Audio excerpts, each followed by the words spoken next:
diadakannya investigasi atau penelitian secara sistematis. Teks laporan hasil observasi sering juga disebut sebagai teks LHO. Tujuan dari teks laporan hasil observasi itu untuk mendapatkan informasi dan penjelasan rinci mengenai suatu hal dari sudut pandang keilmuan kepada pembaca. Jadi teks laporan observasi itu tujuannya untuk memberi informasi kepada pembaca ya mengenai apa yang telah kalian teliti. Berikut ada struktur teks laporan hasil observasi. Struktur yang pertama itu ada judul, yang kedua klasifikasi umum, yang ketiga deskripsi, dan yang keempat penutup atau kesimpulan. Judul itu berupa berisi judul teks hasil observasi kalian yang kalian teliti itu apa aja gitu kan. Jadi judulnya sesuai dengan observasi kalian. Terus klasifikasi umum itu berupa gambaran umum mengenai objek yang ingin kalian amati. Jadi kalian itu menjelaskan secara umum gambaran umum. Misalnya kelas ini, kalian tuh memberikan gambaran umum mengenai kelas itu apa gitu. Terus yang ketiga deskripsi itu memberi penjelasan manfaat dari objek yang sedang diamati disertai hasil pengamatannya. Kalian menjelaskan manfaat dari kelas itu apa, misalnya ya untuk belajar gitu kan. Terus penutup atau kesimpulan, kalian itu beri kesimpulan dari laporan yang kalian buat. Nih, kaidah kebahasaan teks laporan hasil observasi. Kaidah yang pertama itu menggunakan kalimat definisi. Pada teks laporan hasil observasi kita sering menggunakan kalimat definisi, biasanya ditandai dengan kata adalah pada pernyataan umum yang menyatakan pengertian atau definisi dari aspek yang akan dibahas.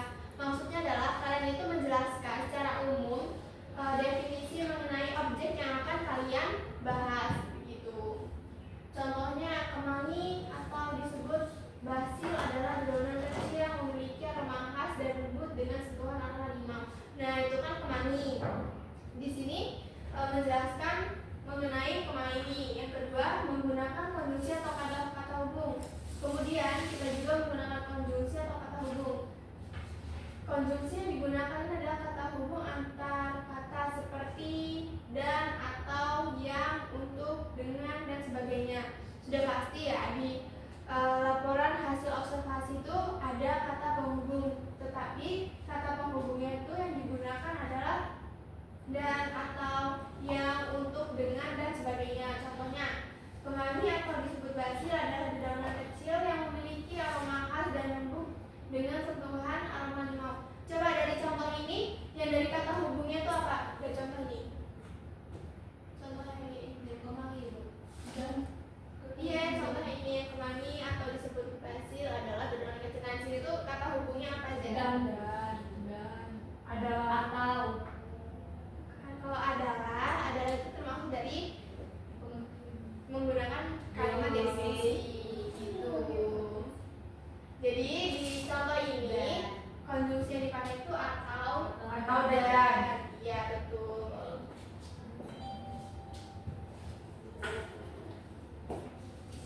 Selanjutnya menggunakan kalimat simpleks dan kalimat kompleks. Kalimat simpleks itu kalimat yang menggunakan satu verba dan menyatakan aksi, peristiwa, atau keadaan, atau biasanya disebut kalimat tunggal. Jadi kalimat simpleks itu kalimat tunggal. Dia itu cuma ada satu verba, menyatakan satu aksi. Contohnya setelah dingin kembali peras setelah daun kemangi. Terus kalimat kompleks adalah kalimat yang terdiri dari dua struktur atau lebih dengan dua verba. Jadi kalau kalimat simpleks itu kan kalimat tunggal, verbanya cuma satu, sedangkan kalimat kompleks itu verbanya ada dua. Contohnya, kemangi dapat disulap menjadi toner yang bisa digunakan sebelum tidur setelah wajah dicuci bersih. Dari yang kalimat simpleks itu kata kerjanya cuma satu, verbanya cuma satu, yaitu diperas. Sedangkan yang di kalimat kompleks itu terdapat dua verba. Contohnya itu digunakan dan dicuci begitu. Di situ ya, di situ kalau di laporan hasil observasi itu ada kalimat simpleks dan kompleks ya. Tolong fokus ya ke materi, Feby semuanya. Nah, selanjutnya menggunakan sinonim dan antonim. Selain itu, dari di teks laporan hasil observasi itu menggunakan sinonim dan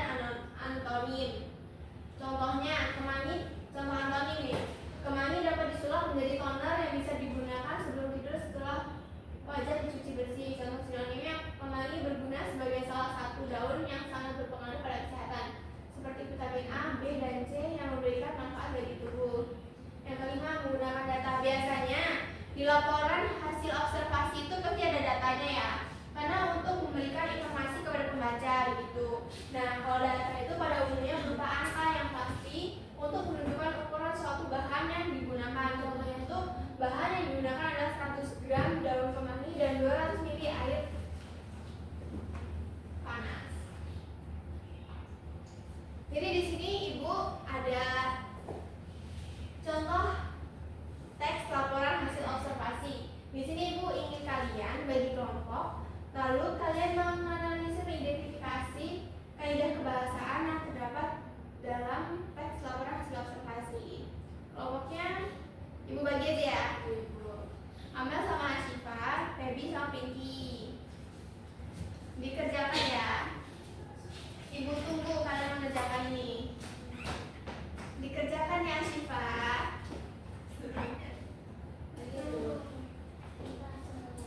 Ya, menganalisis kaidah kebahasaan dari teks laporan hasil observasi ini. Gitu.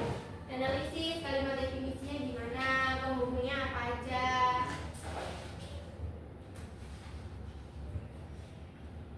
Diskusi, ada kesulitan nggak? Membaca ulang. Ya, dibaca dulu supaya tahu. Ibu.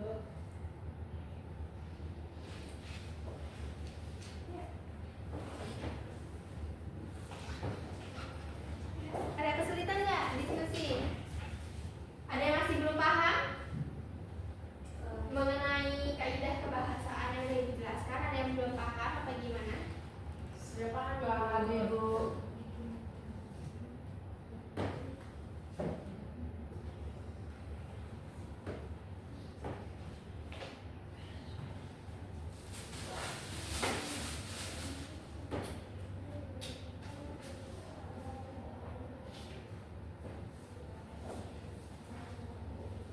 Sudah Ibu.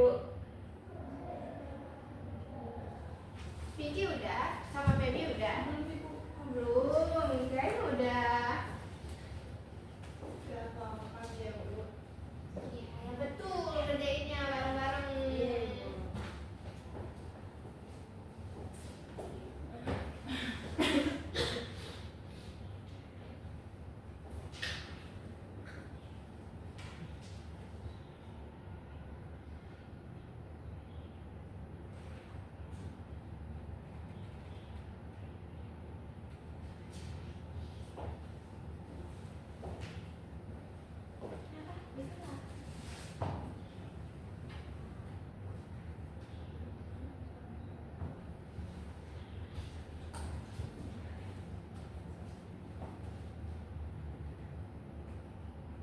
Sudah Ibu. Sudah Ibu. Udah? Iya. Apa coba? Coba dari kelompok Asyifa bagaimana kaidah kebahasaannya? Ya baik Bu. Jadi dari teks hasil observasi yang berjudul kelinci. Ini memiliki kaidah yang kita analisis. Yang pertama itu dari penggunaan kalimat definisinya, teks itu menggunakan kalimat definisi untuk menjelaskan apa itu kelinci gitu Bu. Ya, coba Terdapat ada contohnya itu kelinci adalah hewan mamalia yang mudah ditemukan di berbagai belahan dunia. Ya, Kenapa dari definisi? Karena ada kalimat adalah gitu yang Iya. dijelaskan. Ya betul, kelompok Asyifa. Beri tepuk tangan dulu dong. Dan untuk kelompok Feby, apa kaidah kebahasaan yang kalian dapat? Jadi kelompok Asyifa menjelaskan tentang definisi, dan kelompok kami di sini menemukan yaitu penggunaan konjungsi penyebab. Coba mana konjungsi penyebabnya? Coba. Contohnya itu namun dalam praktiknya telah diamati bahwa kelinci juga dapat diberi makan dengan sisa sayuran hijau, biji-biji, umbi-umbian dan tahu. Nah, kata konjungsinya itu namun Ibu. Ya betul. Ada lagi nggak? Ada yang tepuk tangan dulu. Selain kata namun juga ada kalimat kata konjungsi seperti atau dan. Iya, konjungsi atau dan juga termasuk. Iya, itu kan termasuk konjungsi di kaidah kebahasaan teks laporan hasil observasi itu. Ada lagi?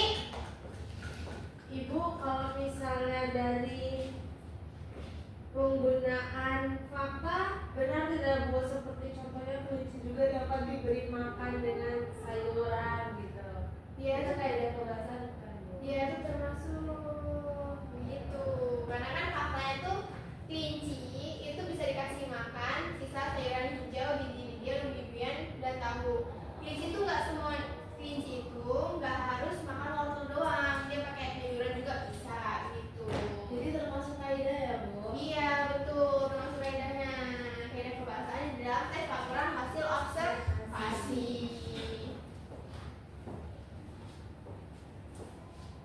Ya ada lagi? Cukup. Udah. Kalau gitu, ibu mau beri tugas ke kalian ya. Ya, Bu. Tugasnya itu kalian harus buat tes laporan hasil observasi yang sesuai dengan kaidah kebahasaan. Tadi kan udah ibu jelasin tuh kaidah kebahasaannya apa aja, dan kalian udah bisa nyebutin tadi dari yang udah kalian analisis, kalian identifikasi. Ibu ngasih tugas ke kalian buat tes laporan hasil observasi yang sesuai dengan kaidah kebahasaan gitu. Dikumpulkan minggu depan ya. Ini tugasnya untuk kelompok ya, kelompok yang tadi. Ya, gitu aja. Berdasarkan pembelajaran tadi, kita itu jadi tahu kan apa itu kaidah kebahasaan yang ada di laporan tes hasil observasi. Misalnya kalimat, menggunakan kalimat definisi, menggunakan kalimat simpleks dan kompleks, menggunakan data, menggunakan antonim dan sinonim begitu. Jadi sekian pembelajaran kita hari ini. Ketua kelas tolong pimpin doa dulu. Berdoa menurut agama dan kepercayaan masing-masing. Berdoa mulai. Berdoa selesai. Ucapkan salam. Wassalamualaikum warahmatullahi